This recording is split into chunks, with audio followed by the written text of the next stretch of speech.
Alright guys, so my S2000 has a steering rack shaped problem.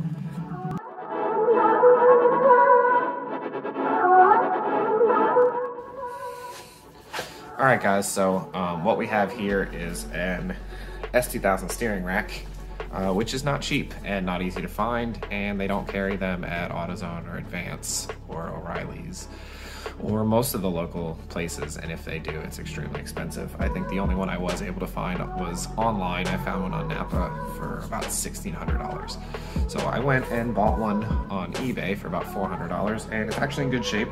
Looks like it'll work well, and we'll see how it goes. Once I pull the old one out, I can show you exactly how it's damaged. So let's jump into this.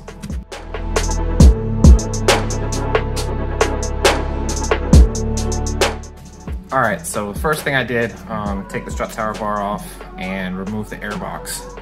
Luckily, this is an electric power steering, so there's no lines, there's no pump. It's just 4 bolts and then the tie rod ends. So my plan is to take the inner tie rod ends off and leave them as they are, put the rack in, and then just put the tie rod ends back on. Then I don't have to adjust anything, but we'll see how that goes. So let's see. All right guys, here we are under the car. This is about as good as you're gonna see it without being under here with me. So here's your outer and here's your inner. And what we're gonna do is we're gonna remove the inner from the outer, leave the outer attached to the hub. And then what I'm gonna do is I'm gonna remove the boot, mark where they were connected, and then remove the inner. So what I'm doing is I'm taking both the inner and outer off of the steering rack since the new rack doesn't have one on there. So let's get started.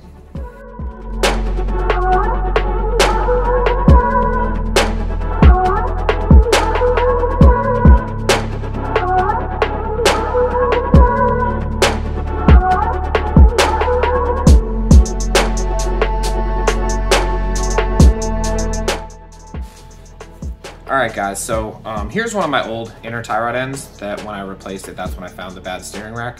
So basically the way that it works is if you look, there's 2 flat sides, and you're gonna have an adapter for your tool that fits over these flat sides like this. And then what that does is that locks inside the end of the tool and basically becomes a wrench. So you'll look here, slides right in. So what you want to do is lock it over, slide it over, lock it in, and then wrench it off. So let's go ahead and get that knocked out.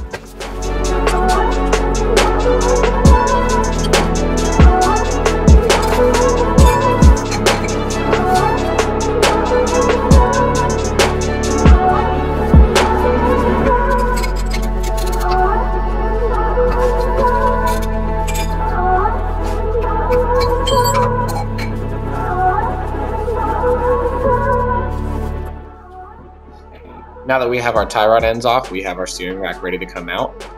You'll see there's 4 bolt connections and this steering angle connector right here. So that's a 10 millimeter. And then the other ones are 14 millimeter bolts. You got one here and one here. And then there's 2 more bolts on the front side. So you can see right here. Here's number 3. And then there's number 4. And then we should be ready to get this thing out. Let's do it.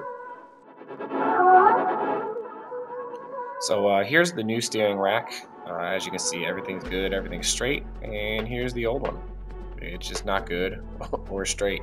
So surprisingly enough, this didn't bind up. It did go in all the way, it did go out all the way, but it's obviously not straight.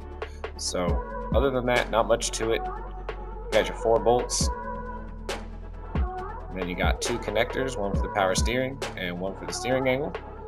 And then you got your ground strap. No hydraulic lines, nothing like that. So once that's all unbolted, you can just go ahead and pull it out. The only thing I had to do was loosen up a couple of brackets that held in the sway bar. And once those were out of the way, and then everything just came out pretty easily.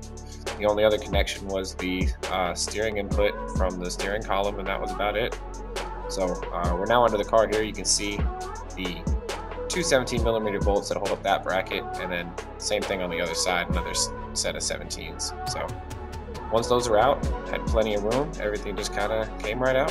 So let's get it back in.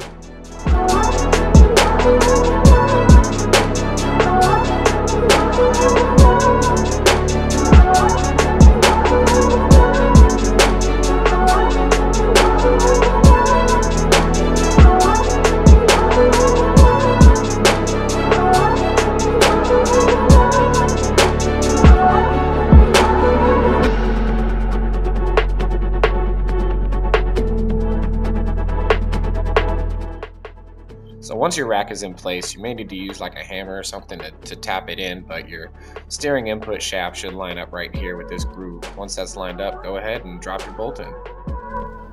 Alrighty, so you can see the connection here, 10mm bolt. That's the input to your steering rack. Here's one of the 14mm right here.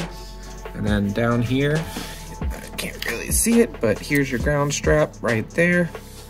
Got one connector here, other connectors over here. All those are connected.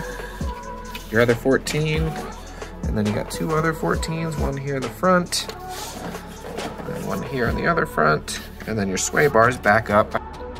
So you can see the 17mm bolts, two on each side that hold the sway bar up here. And don't forget to check everything, make sure it's all tight, and then we'll be ready to put these tie rod ends back on.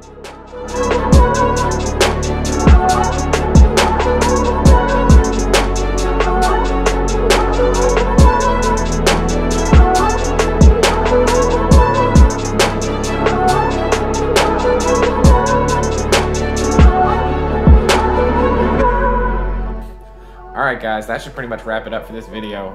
Airbox is back in, strut tower brace is on. I did put a bit of a toe strap right here, attached it to the frame, just something I wanted to do to protect the front bumper since I have it on now. But that's it. Old rack's out, new rack's in, alignment coming in a couple days. Hopefully have an inspection a couple days after that. And that should just about wrap it up. So let me know what you think, and don't forget to like, share, subscribe, and we'll catch you next time.